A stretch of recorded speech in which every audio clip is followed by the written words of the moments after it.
Danna alamar subscribe da kuma alamar ƙararrawa domin sanar da kai da zarar mun ɗora sabon shirinmu. Mun gode. Jama'a barkamu da warhaka, barkamu da sake saduwa da ku a sashin tarihi inda muke binciko ko kuma in ce zakulo muku tarihan mashahurai da suka hada da jarumawan fina-finai, mawaƙa, 'yan siyasa, masarauta, 'yan kasuwa, attajirai da duk wani abu da ya shafi ɓangaren tarihi. A yau filin namu ya samu zakulo muku tarihin fitaccen jarumin masana'antar shirya fina-finai na Kannywood ɗin nan, wato matashin jarumin nan mai suna Daddy Hikima ko kuma a ɗaya sunar in ce Abale da aka fi saninsa a cikin shirin A Duniya. Na san masoya da dama na mararin sanin waye Daddy Hikima ko in ce Abale, gwagwarmayar da ya sha har izuwa wannan mataki da ya kai na samun ɗaukakarsa. Ka bi mu sannu a cikin wannan shiri, idan kuma wannan ne zuwan ka karo na farko, kar ka manta da danna mana subscribe da kuma alamar ƙararrawa, domin ta hakan ne kaɗai za mu iya sanar da kai da zarar mun ɗora sabon tarihi ko kuma wasu shirye-shiryen namu. Ga bayanan nasa kamar haka. Asalin sunansa shine Adam Abdullahi Adam. Ana masa inkiya da Daddy Hikima ko kuma in ce Abale da mafi yawancin al'umma suka fi saninsa da shi tun a cikin shirin A Duniya. An haifi Adam Abdallah a unguwar Sheka bus stop da ke ƙaramar hukumar Kumbotso da ke birnin Kanan Dabo. Ya yi karatunsa na firamare a nan Sheka Primary School, inda ya kammala karatunsa na secondary school a Gwamnati Secondary School Dawakin Tofa da ke birnin Kanan Dabo. Jarumin ba iya nan ya tsaya ba, ya ci gaba da karatunsa na gaba da secondary school a School of Hygiene, wato makarantar koyar da aikin likitanci, inda a ƙarshe ya kasance ko in ce ya zamanto ɗaya daga cikin nasin wanda sana'arsa ce bayan sana'arsa na acting a cikin fim. Kafin tsundumarsa cikin harkar fim ko na ce series gadan-gadan, babu shakka Daddy Hikima ya yi aiki a matsayin crew a ɓangaren continuity na tsawon wasu lokuta masu yawa a nan cikin masana'antar shirya fina-finai na Kannywood. Babu shakka Daddy Hikima ko in ce Abale ya shigo masana'antar shirya fina-finai na Kannywood da kafar dama. Yana ɗaya daga cikin waɗanda tauraruwar suke haskawa a duniyar series ko in ce season wanda ke zuwa muku a dandalin bidiyoyi masu motsi na YouTube. Gajerin fina-finai ko na ce series ɗin da jarumin ya fito a ciki. Fina-finan sun haɗa da 'yan zamani wanda ke zuwa muku a tashar Garko TV a dandalin YouTube. Akwai kuma shirin A Duniya wanda na san sanannen shiri ne ga ma'abota kallon fina-finan Hausa ko in ce Hausa series, wanda yake zo muku kai tsaye a tashar Zinariya Hausa TV. Sannan sai shirin Haram wanda Awa 24 take kawo muku. Na san ƙayataccen shiri ne da masoya da dama suke bibiyarsa a halin yanzu. Bayan shi akwai Duniyar So wanda yake zo muku kai tsaye a Duniyar So TV. Sai shirin na Ladidi wanda yake zo muku a ƙarƙashin tashar Arewa Medium TV kenan. Sai Maƙaryata. Sai kuma Iyalina wanda ke zo muku a ƙarƙashin tashar Africa TV 3 kenan. Sai shiri na gaba wato shirin Inda Ranka wanda ke zuwan muku a gidan TV Adam Masoya TV. Sannan sai shiri na gaba shirin Munir wanda ke zuwan muku a tashar Munir Hausa TV, wanda Nura Mustapha Waye ke ba da umarninsa. Sai shirin Gidan Dambe wanda ke kan hanyar fitowa, wanda Dauda Kahutu Rarara ya ɗauki nauyin kawo muku, yake kan kuma hanyar fitowa. Shi kansa jarumin a wani tattaunawa da aka yi da shi ya faɗi cewa akwai series ɗinsa shi ma da yake shiryawa kuma yana kan hanyar fitowa. Wannan shine a takaitaccen tarihin matashin jarumin nan, wato Adam Abdullahi Adam, wanda aka fi sani da Daddy Hikima ko kuma in ce Abale, wanda tauraruwarsa kuma take haskawa a halin yanzu. Ga masoyan Daddy Hikima za ku iya ƙulla alaƙa da YouTube channel ɗinsa da ke dandalin YouTube mai suna Daddy Hikima TV. Sannan kamar sauran jarumawa za ku iya bibiyarsa a dandalin sada zumunta da suka hada da Instagram da sunan Daddy Hikima, ko kuma Facebook da sunan Daddy Hikima shi ma, domin ƙulla cikakkiyar zumunci ko kuma tattaunawa kai tsaye da jarumin. Da haka muka zo ƙarshen wannan shiri ko in ce tarihi na matashin jarumi. Ku tara a shiri na gaba inda za ku ji mu da tarihin wani jarumin ko kuma in ce mawaƙin. Kar ka manta da danna mana subscribe da kuma alamar ƙararrawa, domin ta hakan ne kaɗai za mu sanar da kai da zarar mun ɗora sabon shirinmu. Ci gaba da kasancewa da tashar mu don samun batutuwa dangane da masana'antar Kannywood, ƙasar Hausa, Afirka, Najeriya da ma duniya baki ɗaya. Mun gode. Karima ranta ya ɓaci kuma ta shiga fushi tun bayan da ta ga Umar Hashim tare da Nana. Suna zance sannan kuma suna farin ciki suna dariya da juna, kuma sannan Karima ta san cewa akwai takun saƙa tsakaninta da Nana. Kuma sannan Karima tana da yaƙini cewa Nana tana matuƙar son Umar Hashim. Wannan ne yasa Karima da ta ga Umar Hashim tare da Nana suna farin ciki suna dariya. Sai ta ji wani abu a ranta da tunanin cewa Umar Hashim fa ya juyo akala ne ya koma ga Nana. Tab ana wata ga wata. Na tabbata yanzu a zuciyar Karima ta sa Umar Hashim a cikin wani layi na daban, ma'ana yanzu tana wa Umar Hashim kallon mayaudari, domin shi da kansa ya furta mata cewa yana son ta kuma zai aure ta. Sannan daga baya kuma sai ta ji labari cewa Alhaji Matawalle ya bashi auren Hajiya Nafisa. Da yanzu kuma kwatsam sai ta ga Umar Hashim tare da Nana suna zance inda suke dariya da juna, inda abin ya bata mata rai sai ta gayyato MD, sannan kuma ta yadda cewa ta amince da kudirin MD, inda ta bayyana masa cewa tana neman alfarma guda ɗaya. Alfarmar kuma ita ce kawai su fito su nuna alamun kaman suna soyayya da juna, suna dariya suna farin ciki, wato saboda Umar Hashim ya ji wani abu a ransa, kamar yadda ita ma ta ji wani abu sannan ta gan shi tare da Nana suna zance kuma suna dariya da juna, inda suke farin ciki kamar masoya. Ta lalle da akwai cakwakiya. Idan ba ku manta ba, 20 da ya gabata a wannan tasha mai albarka mun kawo muku cewa tabbas Karima tana da barar da garinta, inda muka ce Karima ta kasance za ta aikata wani abu ne wanda zai sa Umar Hashim ya daina santa kuma ya dawo ya auri Nana, inda muka bayyana muku cewa a fa karshen wannan shiri Umar Hashim ba zai auri Nana ne ba Karima ba, sannan kuma ba zai auri Hajiya Nafisa ba. Dukkanin su wa'annan yan mata guda biyu, wato Karima da Hajiya Nafisa, Umar Hashim ba zai taba auren su ba.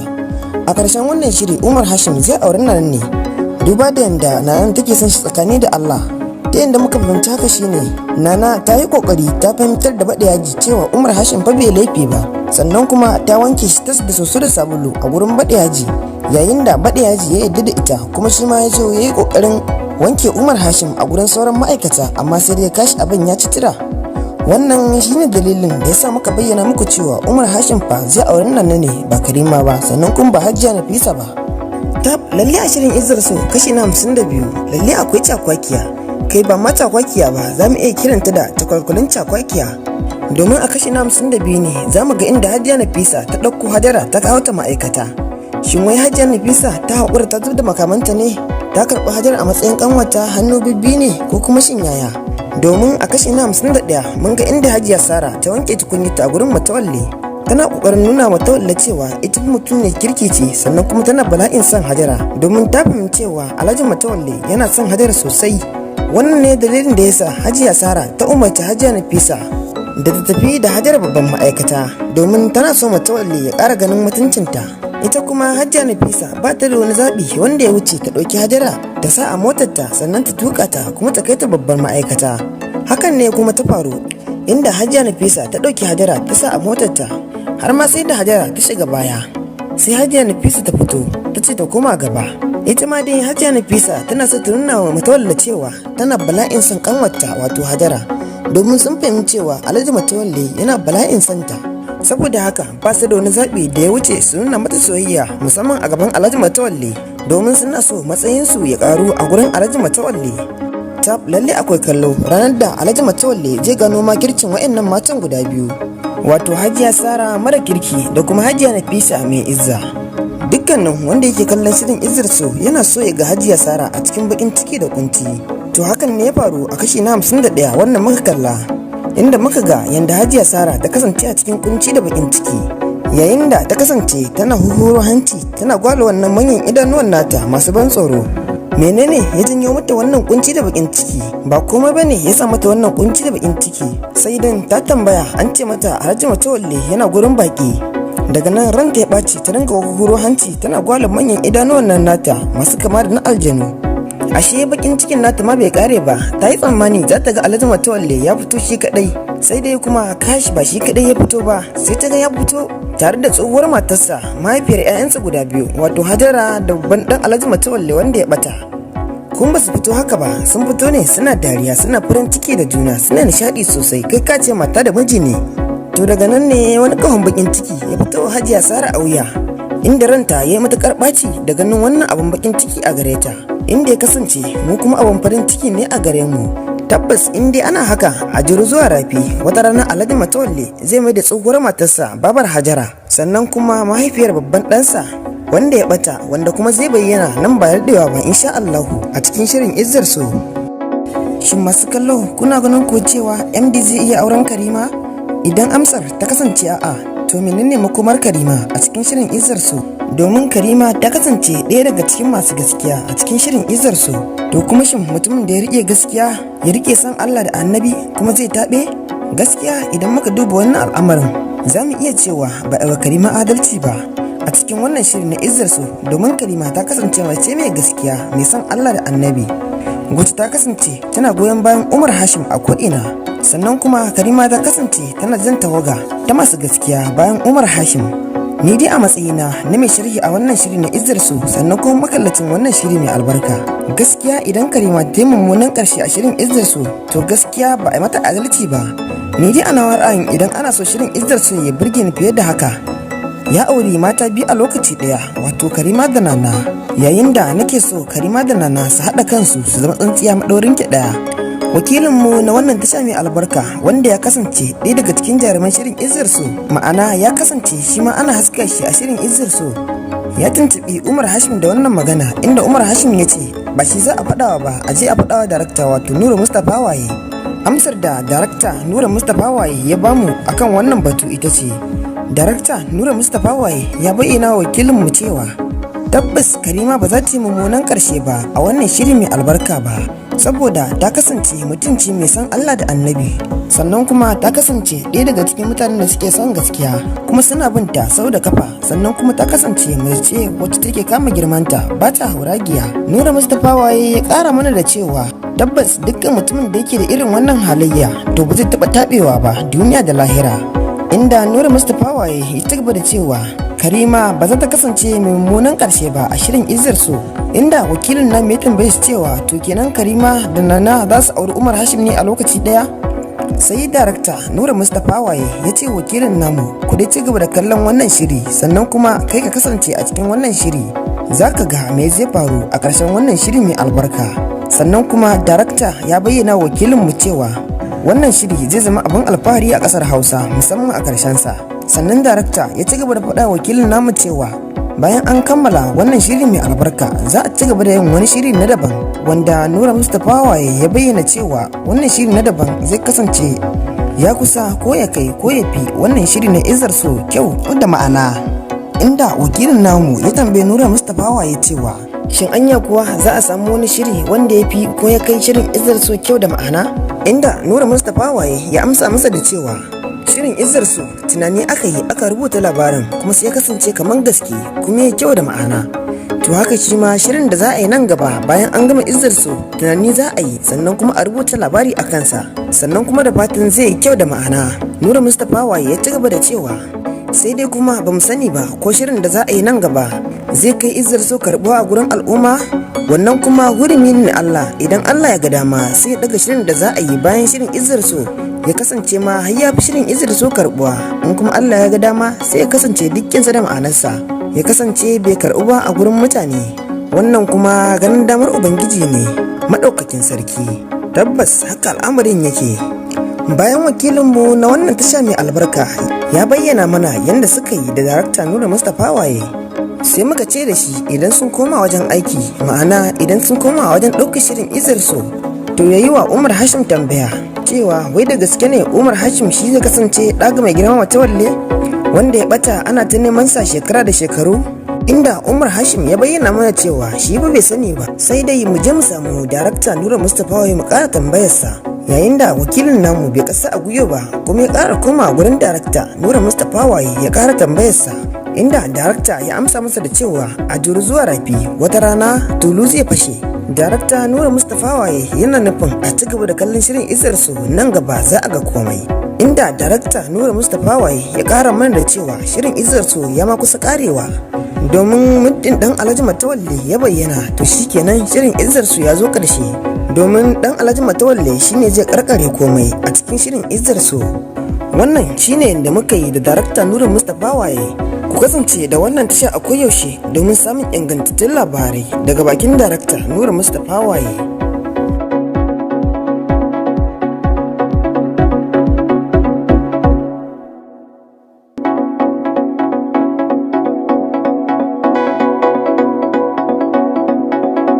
Karima ranta ya ɓaci kuma ta shiga fushi tun bayan da ta ga Umar Hashim tare da Nana. Suna zance sannan kuma suna farin ciki suna dariya da juna, kuma sannan Karima ta san cewa akwai takun saƙa tsakaninta da Nana, kuma sannan Karima tana da yaƙini cewa Nana tana matuƙar son Umar Hashim. Wannan ne yasa Karima da ta ga Umar Hashim tare da Nana suna farin ciki suna dariya, sai ta ji wani abu a ranta da tunanin cewa Umar Hashim fa ya juya akala ne ya koma ga Nana. Tab ana wata ga wata. Na tabbata yanzu a zuciyar Karima ta sa Umar Hashim a cikin wani layi na daban, ma'ana yanzu tana Umar Hashim kallon mayaudari, domin shi da kansa ya furta mata cewa yana son ta kuma zai aure ta. Sannan daga baya kuma sai ta ji labari cewa Alhaji Matawalle ya bashi auren Hajiya Nafisa. To yanzu kuma kwatsam sai ta ga Umar Hashim tare da Nana suna zance inda suke dariya da juna, inda abin ya bata mata rai sai ta gayyato MD, sannan kuma ta yadda cewa ta amince da kudirin MD, inda ta bayyana masa cewa tana neman alfarma guda ɗaya. Alfarmar kuma ita ce kawai su fito su nuna alamun kaman suna soyayya da juna, suna dariya suna farin ciki, wato saboda Umar Hashim ya ji wani abu a ransa kamar yadda ita ma ta ji wani abu sannan ta ganshi tare da Nana suna zance kuma suna dariya da juna, inda suke farin ciki kamar masoya. Tab lalle da akwai cakwakiya. Idan ba ku manta ba, 20 da ya gabata a wannan tasha mai albarka mun kawo muku cewa tabbas Karima tana da barar da garinta, inda muka ce Karima ta kasance za ta aikata wani abu ne wanda zai sa Umar Hashim ya daina santa kuma ya dawo ya auri Nana, inda muka bayyana muku cewa a fa karshen wannan shiri Umar Hashim fa zai auri Nana ne ba Karima ba, sannan kuma ba zai auri Hajiya Nafisa ba. Dukkanin su wa'annan 'yan mata guda biyu wato Karima da Hajiya Nafisa Umar Hashim ba zai taba auren su ba. A karshen wannan shiri Umar Hashim zai auri Nana ne, duba da yanda Nana take son shi tsakani da Allah. Ta yadda muka fahimci haka shine Nana ta yi kokari ta fahimtar da Badayaji cewa Umar Hashim fa bai laifi ba, sannan kuma ta wanke shi tas da soso da sabulu a gurin Badayaji, yayin da Badayaji ya yarda da ita kuma shi ma ya zo ya yi kokarin wanke Umar Hashim a gurin sauran ma'aikata, amma sai dai kashi abin ya ci tira. Wannan shine dalilin da yasa muka bayyana muku cewa Umar Hashim fa zai auri Nana ne ba Karima ba, sannan kuma ba Hajiya Nafisa ba. Tab lalle a shirin Izzar So kashi na 52 lalle akwai cakwakiya, kai ba ma cakwakiya ba za mu iya kiranta da takwalkulin cakwakiya, domin a kashi na 52 ne za mu ga inda Hajiya Nafisa ta ɗauko Hajara ta kawo ta ma'aikata. Shin wai Hajiya Nafisa ta haƙura ta zo da makamanta ne, ta karɓi Hajara a matsayin ƙanwata hannu bibbi ne ko kuma shin yaya? Domin a kashi na 51 mun ga inda Hajiya Sara ta wanke tukunyarta a gurin Matawalle, tana kokarin nuna Matawalle cewa ita mutum ne kirki ce, sannan kuma tana bala'in son Hajara, domin ta fahimci cewa Alhaji Matawalle yana son Hajara sosai. Wannan ne dalilin da yasa Hajiya Sara ta umarci Hajiya Nafisa da ta tafi da Hajara babban ma'aikata, domin tana so Matawalle ya ƙara ganin mutuncinta. Ita kuma Hajiya Nafisa ba ta da wani zaɓi wanda ya wuce ta ɗauki Hajara ta sa a motarta sannan ta tuƙa ta kuma ta kai ta babbar ma'aikata. Hakan ne kuma ta faru, inda Hajiya Nafisa ta ɗauki Hajara ta sa a motarta, har ma sai da Hajara ta shiga baya. Sai Hajiya Nafisa ta fito ta ce ta koma gaba. Ita ma dai Hajiya Nafisa tana so ta nuna wa Matawalle cewa tana bala'in son kanwarta wato Hajara, domin sun fahimci cewa Alhaji Matawalle yana bala'in son ta. Saboda haka ba su da wani zaɓi da ya wuce su nuna mata soyayya, musamman a gaban Alhaji Matawalle, domin suna so matsayinsu ya karu a gurin Alhaji Matawalle. Tab lalle akwai kallo ranar da Alhaji Matawalle zai gano makircin wa'annan matan guda biyu, wato Hajiya Sara mara kirki da kuma Hajiya Nafisa mai izza. Dukkanin wanda yake kallon shirin Izzar So yana so ya ga Hajiya Sara a cikin bakin ciki da kunci. To hakan ne ya faru a kashi na 51 wannan muka kalla, inda muka ga yanda Hajiya Sara ta kasance a cikin kunci da bakin ciki, yayin da ta kasance tana huhuro hanci tana gwala wannan manyan idanuwan nata masu ban tsoro. Menene ya janyo mata wannan kunci da bakin ciki? Ba komai bane ya sa mata wannan kunci da bakin ciki, sai dan ta tambaya an ce mata Alhaji Matawalle yana gurin baki. Daga nan ranta ya ɓaci ta dinga huro hanci tana gwala manyan idanuwan nan nata masu kama da na aljanu. Ashe bakin cikin nata ma bai kare ba, ta yi tsammani za ta ga Alhaji Matawalle ya fito shi kadai, sai dai kuma kashi ba shi kadai ya fito ba, sai ta ga ya fito tare da tsohuwar matarsa mahaifiyar 'ya'yansa guda biyu wato Hajara da babban dan Alhaji Matawalle wanda ya bata. kun ba su fito haka ba, sun fito ne suna dariya, suna farin ciki da juna, suna nishadi sosai, kai ka ce mata da miji ne. To daga nan ne wani kahon bakin ciki ya fito Hajiya Sara a wuya, inda ranta ya yi matukar ɓaci da ganin wannan abun bakin ciki a gare ta, inda ya kasance mu kuma abun farin ciki ne a gare mu. Tabbas in dai ana haka a jiru zuwa rafi, wata rana Alhaji Matawalle zai mai da tsohuwar matarsa Babar Hajara, sannan kuma mahaifiyar babban ɗansa wanda ya bata, wanda kuma zai bayyana nan ba daɗewa ba insha Allahu a cikin shirin Izzar So. Shin masu kallo kuna ganin ko cewa MD zai iya auren Karima? Idan amsar ta kasance a'a, to menene makomar Karima a cikin shirin Izzar So? Domin Karima ta kasance ɗaya daga cikin masu gaskiya a cikin shirin Izzar So. To kuma shin mutumin da ya rike gaskiya, ya rike san Allah da Annabi kuma zai taɓe? Gaskiya idan muka duba wannan al'amarin, za mu iya cewa ba a wa Karima adalci ba a cikin wannan shirin na Izzar So, domin Karima ta kasance mace ce mai gaskiya, mai san Allah da Annabi, wacce ta kasance tana goyon bayan Umar Hashim a ko'ina. Sannan kuma Karima ta kasance tana jan tawaga ta masu gaskiya bayan Umar Hashim. Ni dai a matsayina na mai sharhi a wannan shiri na Izzar So, sannan kuma makallacin wannan shiri mai albarka, gaskiya idan Karima ta yi mummunan karshe a shirin Izzar So, to gaskiya ba a yi mata adalci ba. Ni dai ana ra'ayin idan ana so shirin Izzar So ya burge ni fiye da haka, ya auri mata biyu a lokaci daya, wato Karima da Nana, yayin da nake so Karima da Nana su haɗa kansu su zama tsintsiya maɗaurin ki daya. Wakilinmu na wannan tasha mai albarka, wanda ya kasance ɗaya daga cikin jaruman shirin Izzar So, ma'ana ya kasance shi ma ana haska shi a shirin Izzar So, ya tuntuɓi Umar Hashim da wannan magana, inda Umar Hashim ya ce ba shi za a faɗawa ba, a je a faɗawa darakta wato Nura Mustapha Waye. Amsar da darakta Nura Mustapha Waye ya bamu akan wannan batu ita ce, darakta Nura Mustapha Waye ya bayyana wa wakilinmu cewa tabbas Karima ba za ta yi mummunan ƙarshe ba a wannan shiri mai albarka ba, saboda ta kasance mutunci mai san Allah da Annabi, sannan kuma ta kasance ɗaya daga cikin mutanen da suke son gaskiya kuma suna binta sau da kafa, sannan kuma ta kasance mace ce wacce take kama girmanta ba ta hauragiya. Nura Mustapha Waye ya ƙara mana da cewa tabbas dukkan mutumin da yake da irin wannan halayya to ba zai taɓa taɓewa ba duniya da lahira. Inda Nura Mustapha Waye ya ci gaba da cewa Karima ba za ta kasance mai mummunan ƙarshe ba a shirin Izzar So, inda wakilin na mai tambaye shi cewa to kenan Karima da Nana za su auri Umar Hashim ne a lokaci ɗaya? Sai darakta Nura Mustapha Waye ya ce wakilin namu ku dai ci gaba da kallon wannan shiri, sannan kuma kai ka kasance a cikin wannan shiri, za ka ga me zai faru a ƙarshen wannan shiri mai albarka. Sannan kuma darakta ya bayyana wakilinmu cewa wannan shiri zai zama abin alfahari a ƙasar Hausa musamman a ƙarshensa.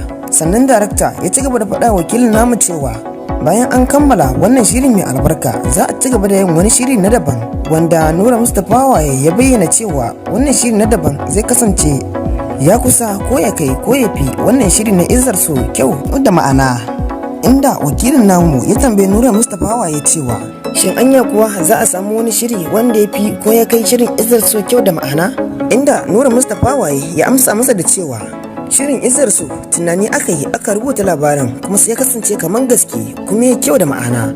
To haka shi ma shirin da za a yi nan gaba bayan an gama Izzar So tunani za a yi, sannan kuma a rubuta labari a kansa, sannan kuma da fatan zai kyau da ma'ana. Nura Mustapha Waye ya ci gaba da cewa sai dai kuma ba mu sani ba ko shirin da za a yi nan gaba zai kai Izzar So karbuwa a gurin al'umma, wannan kuma hurumi ne na Allah. Idan Allah ya ga dama sai ya daga shirin da za a yi bayan shirin Izzar So ya kasance ma har ya fi shirin Izzar So karbuwa, in kuma Allah ya ga dama sai ya kasance dukkinsa da ma'anarsa ya kasance bai karbu ba a gurin mutane, wannan kuma ganin damar Ubangiji ne maɗaukakin sarki. Tabbas haka al'amarin yake. Bayan wakilinmu na wannan tasha mai albarka ya bayyana mana yadda suka yi da darakta Nura Mustapha Waye, sai muka ce da shi idan sun koma wajen aiki, ma'ana idan sun koma wajen ɗaukar shirin Izzar So, to ya yi wa Umar Hashim tambaya cewa wai da gaske ne Umar Hashim shi zai kasance ɗaga mai girma Matawalle wanda ya ɓata ana ta neman sa shekara da shekaru.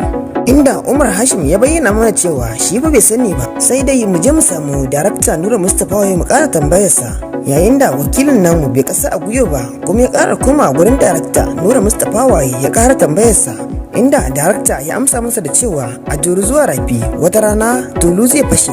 Darakta Nura Mustapha Waye yana nufin a ci gaba da kallon shirin Izzar So nan gaba za a ga komai. Inda darakta Nura Mustapha Waye ya kara mana da cewa shirin Izzar So ya ma kusa karewa. Domin muddin dan Alhaji Matawalle ya bayyana to shikenan shirin Izzar So ya zo karshe. Domin dan Alhaji Matawalle shine zai karkare komai a cikin shirin Izzar So. Wannan shine da muka yi da darakta Nura Mustapha Waye. Ku kasance da wannan tasha a koyaushe domin samun ingantattun labarai daga bakin darakta Nura Mustapha Waye.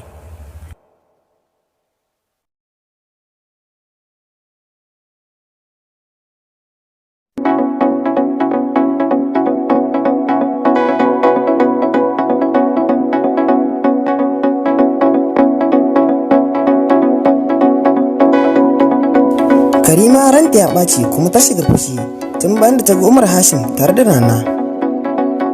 Suna zance sannan kuma suna farin ciki suna dariya da juna, kuma sannan Karima ta san cewa akwai takun saƙa tsakaninta da Nana. Kuma sannan Karima tana da yaƙini cewa Nana tana matukar son Umar Hashim. Wannan ne yasa Karima da ta ga Umar Hashim tare da Nana suna farin ciki suna dariya. Sai ta ji wani abu a ranta da tunanin cewa Umar Hashim fa ya juya akala ne ya koma ga Nana. Tab ana wata ga wata. Na tabbata yanzu a zuciyar Karima ta sa Umar Hashim a cikin wani layi na daban. Ma'ana yanzu tana Umar Hashim kallon mayaudari, domin shi da kansa ya furta mata cewa yana son ta kuma zai aure ta. Sannan daga baya kuma sai ta ji labari cewa Alhaji Matawalle ya bashi auren Hajiya Nafisa. To yanzu kuma kwatsam sai ta ga Umar Hashim tare da Nana suna zance inda suke dariya da juna. Inda abin ya bata mata rai sai ta gayyato MD, sannan kuma ta yadda cewa ta amince da kudirin MD. Inda ta bayyana masa cewa tana neman alfarma guda ɗaya. Alfarmar kuma ita ce kawai su fito su nuna alamun kamar suna soyayya da juna, suna dariya suna farin ciki. Wato saboda Umar Hashim ya ji wani abu a ransa, kamar yadda ita ma ta ji wani abu sannan ta gan shi tare da Nana suna zance kuma suna dariya da juna, inda suke farin ciki kamar masoya. Tab lalle da akwai cakwakiya. Idan ba ku manta ba, 20 da ya gabata a wannan tasha mai albarka mun kawo muku cewa tabbas Karima tana da barar da garinta, inda muka ce Karima ta kasance za ta aikata wani abu ne wanda zai sa Umar Hashim ya daina santa kuma ya dawo ya auri Nana. Inda muka bayyana muku cewa a karshen wannan shiri Umar Hashim fa zai auri Nana ne ba Karima ba, sannan kuma ba zai auri Hajiya Nafisa ba.